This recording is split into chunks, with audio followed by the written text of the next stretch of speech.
Ladies and gentlemen, whether you follow the chess world closely and watch every single day, or you just check in every once in a while when we have some sort of ridiculous over-the-top drama, you're probably familiar with the names Magnus Carlsen and Hans Niemann. That all started in 2022. We had a very big scandal. We've had drama ever since, but it seems to have cooled off a little bit. We're now in 2025. But in this video, I'm giving you a pretty big update. There's currently something ongoing, and it's not really clear what's happening at all. A little bit of backstory. In 2025, it was announced that there would be 5 tournaments as part of the Freestyle Chess Grand Slam Tour. In February, there was one in Germany. I covered it. If you missed it, don't worry about it. The second one is happening literally right now. It's in Paris, France. And Hans Niemann was invited. He was invited and he was going to be playing against Magnus Carlsen, Hikaru Nakamura, and a bunch of other really, really strong and famous players. But 2 days before the tournament started, Hans Niemann withdrew. And nobody has heard from him since. He hasn't made any public statement.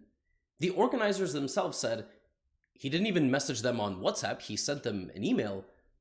And his coach, Vladimir Kramnik, who some of you may know as the fair play crusader of the world of chess and a former world champion, has also been silent. Nobody knows what's going on. I'm going to take you through what happened, and then I'm going to give you a recap of the first day of the tournament. So this is some really, really odd stuff. It was the night of April 5th, and all of a sudden, I saw this. This was on the Freestyle Chess Instagram page, and it said, Hans Niemann has withdrawn last minute, and Nodirbek Abdusattorov will replace him, which is crazy because Nodirbek literally had to fly from like Tashkent, Uzbekistan, unless he lives in Europe. That's like mind-blowing. It was the night before the media day. Now, this next thing that came out is really, I'm not a fan of this article. I'm not going to lie to you. It was reported by the Norwegian news outlet TV2, Norway TV2, and they cover a lot of chess. They're very, very, very reputable. There's also NRK.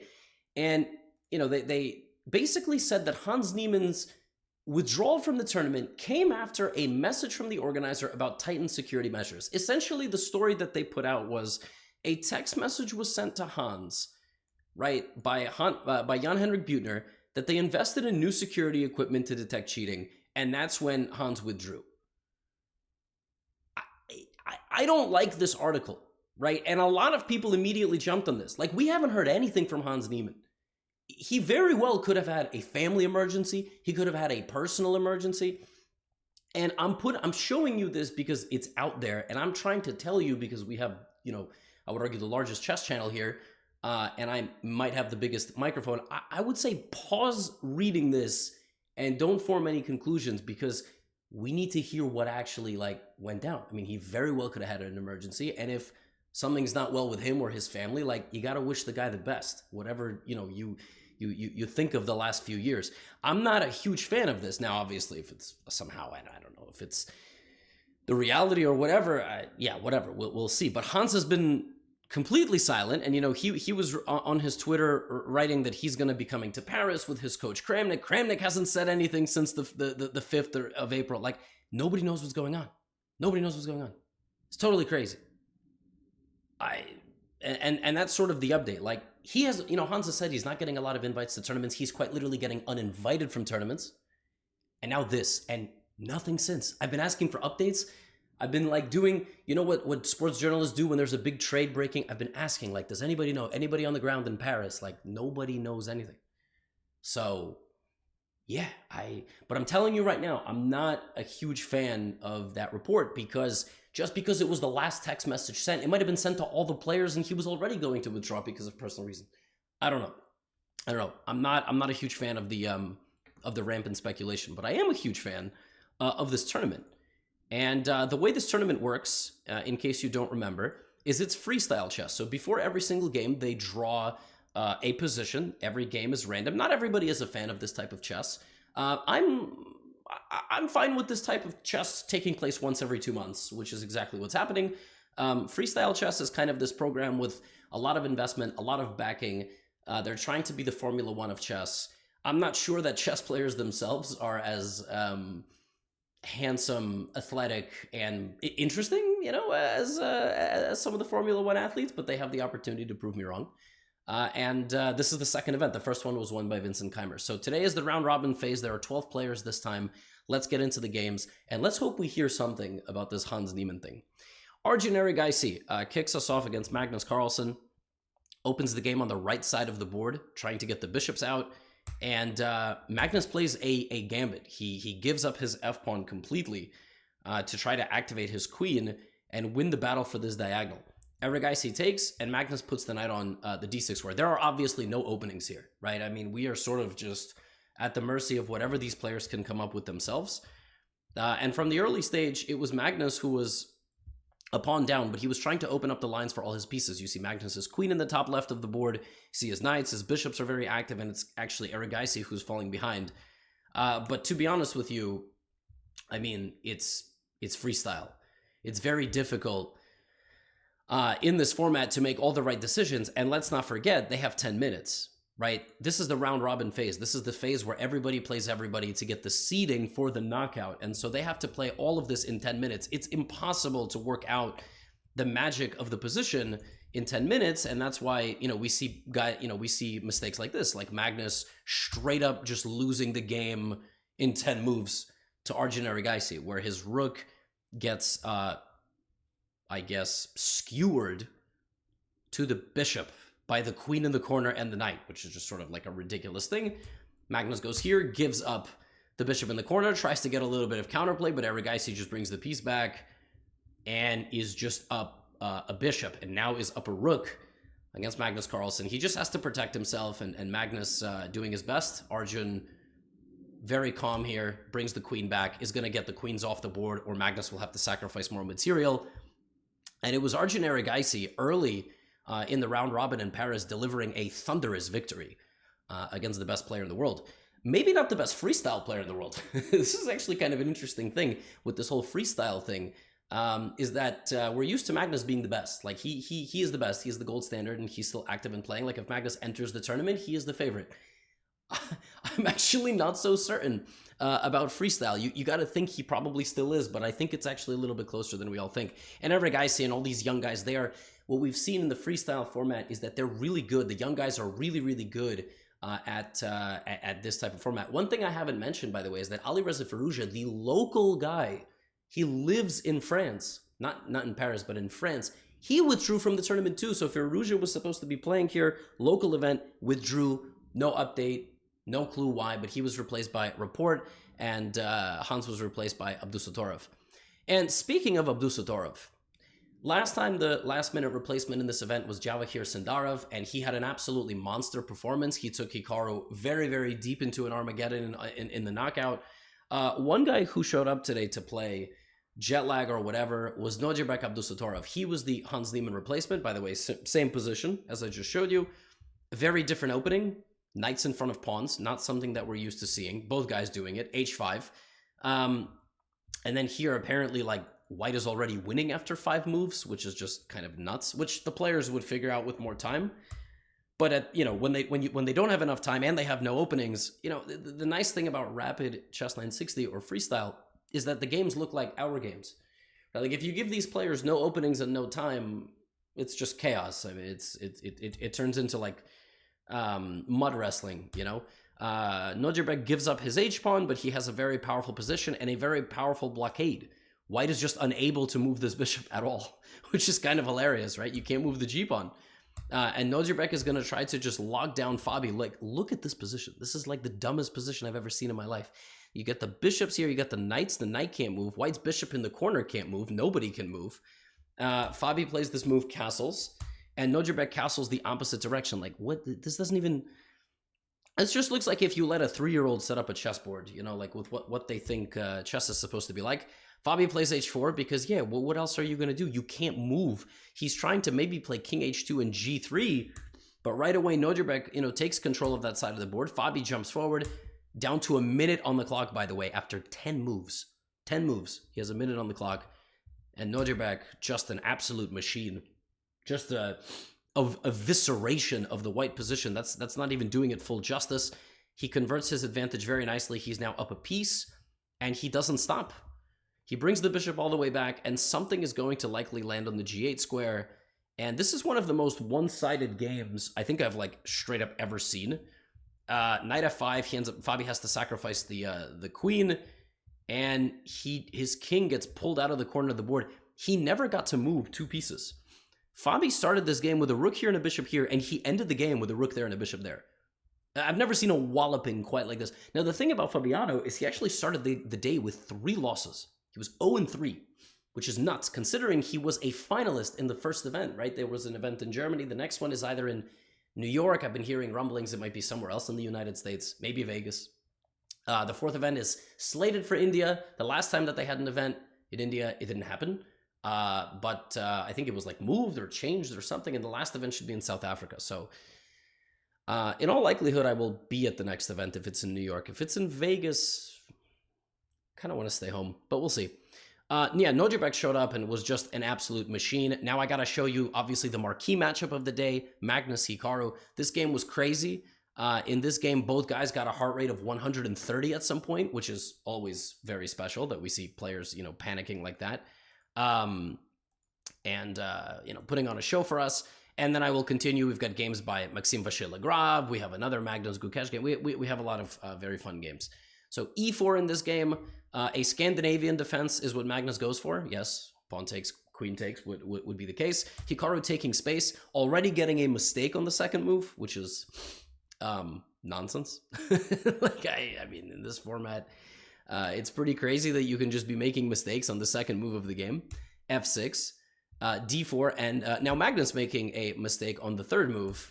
The computer would have preferred something else. But also, let's not forget, the game review doesn't run on a particularly high depth, so the game review could actually be jumping to conclusions without doing it too much justice. Hikaru develops his light-squared bishop to the d3 square. Magnus immediately opts to trade it. He doesn't like that his bishop would be staying in the center of the board. And now Hikaru is fighting for the light squares on f5. Bishop d6, knight e2. I don't really know why Hikaru didn't play queen f3 and then knight e2. Probably he just thought his queen would be more useful maybe on this square or something like that on the other side of the board. Queen d7, very kind of tense game. I wish these guys had just simply more time to play a position like this.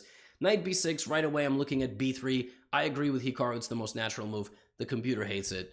But obviously when you have a knight on a b6 or a g6, one of these squares, like let's say a knight's move from the corner of the board like that on either 6 or 3, the enemy pawn can just come up and just sort of negate it. It's a very common technique to negate horses. But this way, now Hikaru's king is actually kind of stranded. He can't really move it. So he's going to try to trade, and in that time, Magnus is going to generate some sort of attack. The thing is, black can actually castle short or long. So Magnus can actually castle, in both directions. He can castle to the right side and also to the left side of the board. Hikaru's a little bit stuck, and if Hikaru were to trade the dark squared bishop in this position, his king would stay put, because then his king would have moved, and obviously he would not be able to castle anymore. So Magnus plays this move a4, and the game just becomes insanely chaotic. Hikaru takes on g5. Magnus takes back, and Hikaru plays queen to d2. Maybe he wants to trade the bishop, get the bishop off the board like this, and then he's going to castle his king in this direction, because that would be very nice. But right now he can't do that because he would be moving through a check. Magnus activates his rook. By moving his rook, he has shown that he's not going to castle that way because it would be illegal. Hikaru trades the bishop and goes for another bishop trade. But this is apparently incorrect. And in this moment, Magnus plays the best move, which if you're looking at the move table, if you're looking closely, you actually see it. But it's a really, really, really high level move. And I have made content about this, but not in freestyle chess. When your opponent's king is stuck and hasn't castled, right, and you know that they want to castle, white either wants to castle there or there, and their king is still stuck in the middle, obviously in a normal position the king would be in the e1 square, you have to pose your opponent problems. You have to create threats, you have to threaten the integrity of their position, you have to distract them. And right now, white has 2 knights that are protecting each other. So h5 is a brilliant move. It's an amazing move, threatening the entire structural integrity of the white position because the knight has to defend the knight. Hikaru now has to make a defensive move, and by playing rook f2, he now cannot castle. So he cannot move his king 5 squares to the right where it would be completely safe. This is a massive improvement for Magnus, but he was unable to capitalize fully on his advantage, and somehow Hikaru managed to get his king safe, and then played knight c3, and then traded the knight. And here Hikaru was feeling really good about himself. Like on camera, he was, he was doing the Hikaru. He was bobbing his head. He was even stepping away from the board to like look at the other games, despite having 2 minutes on the clock, which is bold. Magnus went knight d5, and then, a man after my own heart. Magnus knew that the advantage was dwindling here a little bit. He kind of thought, okay, if anything, I can steer the game toward equality, and I can always make a draw. I'm having a good day, it's just about not losing. No, Magnus was like, hello, I'm going to make it into a Gotham recap, probably like number 143 or something. So he sacrificed the rook. Rook takes a2. I'm not going to yell it because I'm recovering from a cold. But rook takes a2 is a pretty insane move. The point is that he's deflecting the queen, right, away from the defense of this knight. Now, he's captured the knight, and also he's attacking the rook, and also he has a pawn 3 squares away from queening, and also white's king is way weaker than black's king. Black's king is insanely safe. It's just completely safe, right? So now rook to e1. We have check. Hikaru goes rook c2. Rook c2 is a painful move. He's just trying to get rid of, the knight that's so powerful. He could have played king b1. He obviously just didn't like that the queen and the knight would continue to bother him. He goes here and is like, you know what, Magnus Schmagnus, I'm going to defend this position. I'm not afraid of him. It's 3 pawns each. The problem is one guy has a pawn that is very, very, very close to becoming a queen. And on top of that, white's king is weak. White's king just has way more infiltration spots than the black king. The black king is completely chilling. And now we begin the endgame. We begin a very, very tense struggle here between literally world number 1 and world number 2 with no time on the clock. Magnus's heart rate generally stays around 100 in high pressure situations. Not in this game. In this game, it went up like 30 beats above normal. He was questioning Hikaru's king, and he got in and hunted Hikaru's king out to the b4 square. He's now a pawn down, but there's no clear mate, and he has 90 seconds to figure it out. He plays b6, obviously threatening queen c5 mate, queen d4, but now there's no mate. And if you continue to hunt the king this way, the king is going to run that way. Or the king is maybe even going to run to the opposite side of the board, where it will of course be safe, because black's pieces can't get back there in time. So Magnus goes queen a3. Now Magnus goes down to 38 seconds. He can't find a win. He gives another check, and he just makes an improving move. He gets his king off the back rank. But now Hikaru plays queen c4 and has threats of his own, and the king walks out to the middle of the board, and now Magnus, so clutch, finding the right way to coordinate his pieces, to stop any counterattack, and to continue to whack this king around. And this really just shows, like, even king safety in the endgame is very important. King should be active, but not when there are queens on the board. Queen to d2, king e4, Magnus whacking around the king like a piñata, making all the right checks. If the white king goes forward, there's all sorts of queen g7, queen g5, so Hikaru goes back. But now Magnus plays rook takes d5, and the queen is coming in this way, and the white king just is always a step behind. Rook d3, rook c5, the king has to come forward, queen g4, rook e5, and he brings the queen down, and now the king will be checked away from the rook. If king c3, rook c5 is the dagger, and now if king d4, this is mate, and if queen c4, you lose a queen, and then you lose the game. What a game. I mean, this was crazy. This really looked like, from Hikaru, a masterclass in defense. He basically he bluffed here. I mean, he thought that his king would survive and it would be, good to be a pawn up. He could have played actually queen e3. The computer actually thinks that after queen e3, the king does escape. And then if queen here, there's rook d2, and if here the king runs out, not to e2, not to e4, but to e2, and is actually safe, which is, bewildering. But Magnus gets the job done, and afterward he was pretty stressed. He was like setting up the board, and he couldn't set it up properly, and yeah, it was very interesting to see. Now, here's a matchup of two guys, and then I'm going to show you, obviously, world number 1 versus world champion. Always an exciting and intriguing matchup. Obviously, we have to look at it.